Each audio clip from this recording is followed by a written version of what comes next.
கோவக்காய் பச்சை பயிறு குழம்பு. இட்லி, தோசை, சப்பாத்தி, சாதம் எல்லாருக்குமே வச்சாங்க. எல்லாருக்கும் வணக்கங்க. பச்சை பயிரில் குழம்பு வைக்கலாம். இந்த பச்சை பயிறு வேணுங்கிற அளவில் பச்சை பயிறு நல்லா கழுவி வச்சுருக்கிறேன்.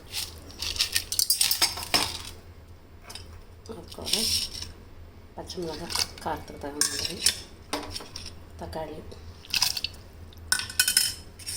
பூண்டு தட்டி வச்சுருக்கிறேன். கொஞ்சம் மஞ்சத்தூள் கலந்து அப்படியே வேக வச்சு எடுத்துடலாம். 4-5 விசில் வேக வச்சு எடுக்கலாம். உப்பு வேணுங்கிற அளவில் போட்டுக்கலாங்க.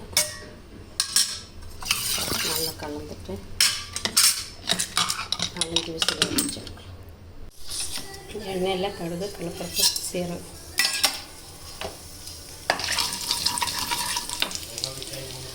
வெங்காயம்,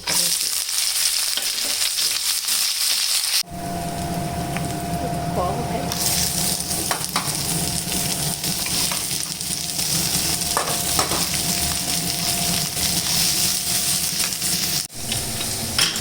பச்சை குழம்பு நல்லா மசிய வந்துருக்குங்க. கொஞ்சம் வரமிளகாத்தூள், உப்பு இதுக்கு மாத்திரம் கொஞ்சம் போடணும். குழம்புக்கு போட்டுருக்கணும். பச்சை பயிறு வந்து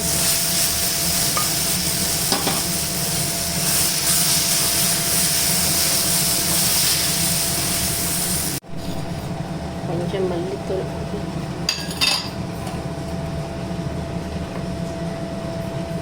குழம்பு ரொம்ப சூப்பராக இருக்குங்க. எல்லாத்துக்குமே வச்சாது நல்லா அப்படியே ஒரு 5 நிமிஷம்